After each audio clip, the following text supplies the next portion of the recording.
Hi everyone, welcome to another video. Today I'm going to be sharing two different cards with you with the same exact design. The only difference, one has dimension and one doesn't. I'm going to share two different ways to create this scene. For my cards today, I am using this stamp set. It is called Let's Do Coffee, and this is the very first stamp set from the Not Too Shabby stamp line. Now, Not Too Shabby is an online shop that has all different kinds of stamps in it, but this is the first one of theirs from their line, and it is adorable. Now, this is a high quality photopolymer stamp set made in the United States, and I also have a code for you guys. If you decide you want to buy this, you can get 10% off right now. All you have to do is use the code COFFEE10. I will leave a link down in the description box below, as well as the code so you can copy and paste it.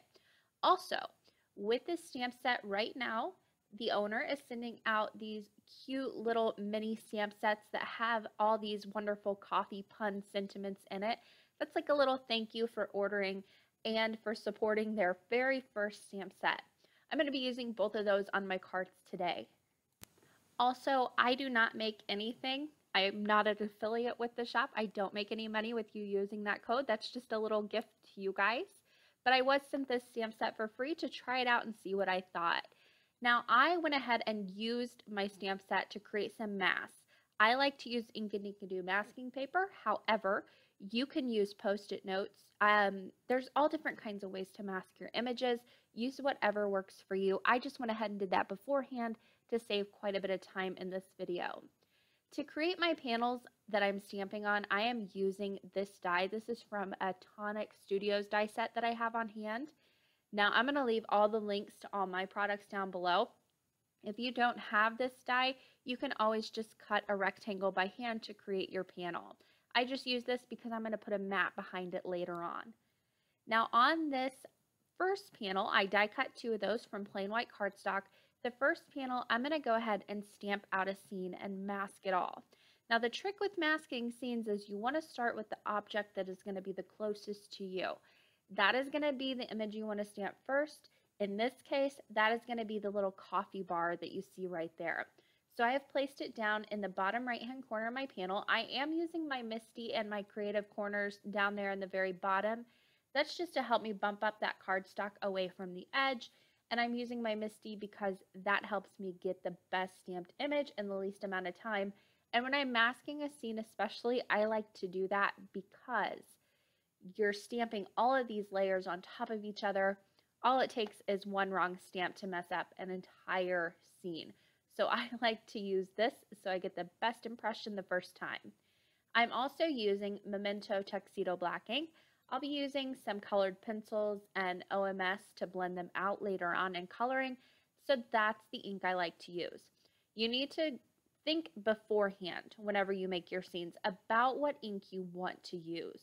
So if you want to watercolor your scene, you need to make sure you use an ink that's going to play well with water.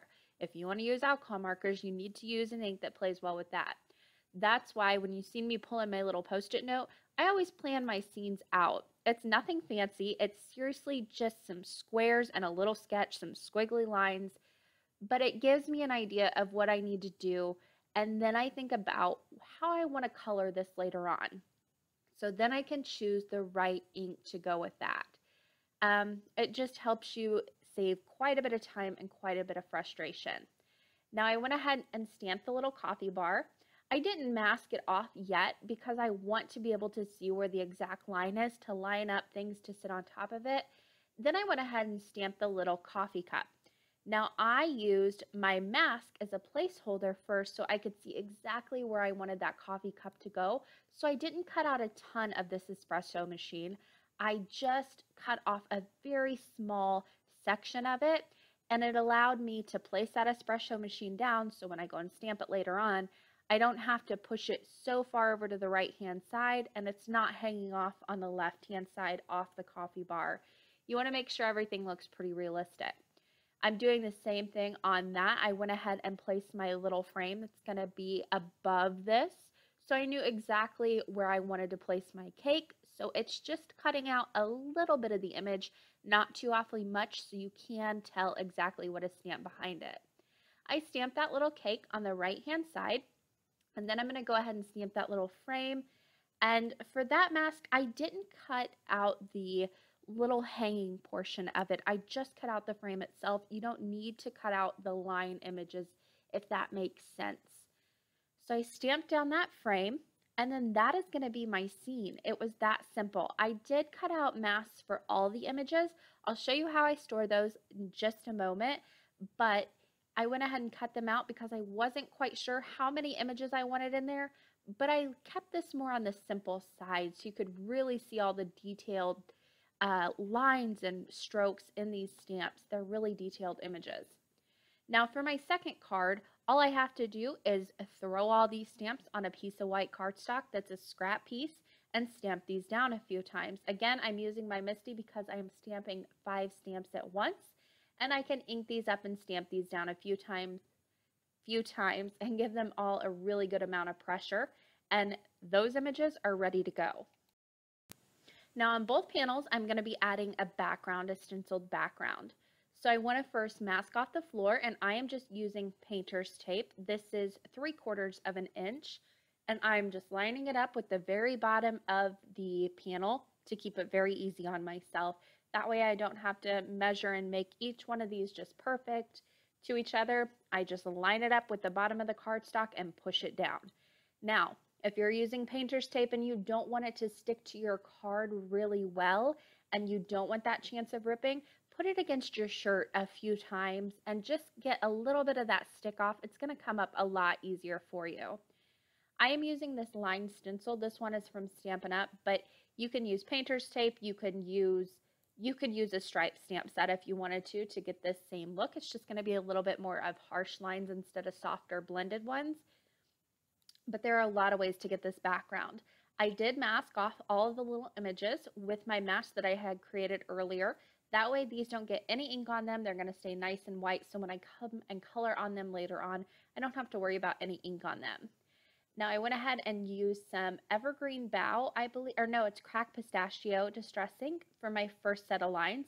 Then I'm just going to move that stencil over to cover up the lines that I've already put down on my paper. And I'm going to come in with some antique linen and create another set of stripes. This is just a very quick way to get kind of a background against these images to help them pop away from the paper and not be so stark white. If you don't have this stencil or you don't want to stencil, you can always just use any color of distress ink. You could use Cracked Pistachio for the whole entire thing to help it pop away. You could use some antique linen and help it pop away, whatever you wanted to do. You could also stamp a pattern around these images, and that would give you a nice wallpaper look behind the scene. That would be gorgeous too. A lot of different ways you can dress up this background. Now on this piece of cardstock, my second panel, I didn't have to do any masking, so I just put down that stencil, put on my Cracked Pistachio. I'm moving my stencil over to cover up the lines I've already inked out, and then I'll come in with that antique linen the same as before. I just don't have the masked images in front to kind of mask and work around, and I don't have to worry about any of the ink on the mask kind of rubbing off with my ink blending tool. I also came back over the top just to kind of blend out any harsh lines with some antique linen. I went ahead and moved up that painter's tape so it's even with the line where it was. I just put it up above now, and I'm using some Hickory Smoke Distress Ink to create my ground. This one, very simple, just moved it up, nothing to mask over. But my second panel, I did the same exact thing, but then I came in and I'm going to move that painter's tape down once I get this first layer on. I'm going very, very light here. I'll move that painter's tape down just to where the edge of that coffee bar is. And then I'm going to put another little stripe down, very subtle, but it gives a little bit of shadow underneath that coffee bar. Now it's time to take up those masks and see my scene complete. I just need to add a little color to it now. Now I spent all that time cutting out those masks, so I like to save them and use them as many times as possible. I just pop them on the back of the stamp set and store them that way. And then any little ones that I didn't happen to use, I just throw in the packaging with my stamp. If you use pockets, you can throw it in there. That way, when you pull out the stamp, you can see exactly if you have masks or if you need to create some again. And also, I want to tell you that the more you touch your mask and get oils from your fingers and just dirt and that kind of thing on them, the less they're going to stick and the more masks you're going to have to create. So try if you can. I don't always do it, but I try to use my tweezers to touch them as much as possible. That just makes them last a little bit longer. Now to color in my images, like I said before, I plan this out and I am using my colored pencils and I'm using some OMS, Gamsol, mineral spirits, whatever you want to call it, to blend these out. I've got my paper stumps and I've also got a sanding block to sand off any extra color. The colored pencils I am using are from Leisure Arts. I will leave a link again down below. These are new to me. I'm testing them out and so far I like them. I mean, they're good colored pencils and they work great with my OMS. So I'm using some very retro colors. I went ahead and pulled in some green from that cracked pistachio color that I used. I'm putting that around the frame. And I also used some browns for the coffee bar, but I didn't want to keep this all brown. I used some darker browns around the frame in the background. This is going to be very simple coloring. I'm using 2 or 3 colors just to blend these out. Now, on that little background and also where the center of the coffee bar is, I'm going to create a chalkboard effect. How I did that was I took a gray colored pencil and I colored in circular motions, kind of larger. Now when I go and blend this out with my mineral spirits, I am not going to blend it out completely. I kept some of that texture in there from the colored pencil strokes. That's going to give it more of a chalkboard effect and it looks really neat on the finished card, especially when I go stamp on top of this later on. For my little strawberries, I'm using some pinks that I'll be carrying over to the cake. I also carried those pinks down to the middle stripe on both the top and the bottom of the coffee bar. And I'm doing that same chalkboard technique right there on both of the little coffee bars in the center. You can see I don't go all the way to the edges with it. I keep some white space. You can also come in with a little bit of black and deepen up some spots if you wanted to. It's just creating that texture, those white spaces, so it doesn't look so solid and you really get that chalkboard look. I'm using the same colors also on both of these panels. I'm keeping them exactly the same. The only difference I'm going to do on these cards is one has dimension and one doesn't, just to show you you can have a flat card that can be beautiful and you can have one with dimension that is also beautiful. I know some people mail a lot of their cards and that dimension is sometimes pretty hard to get through the mail.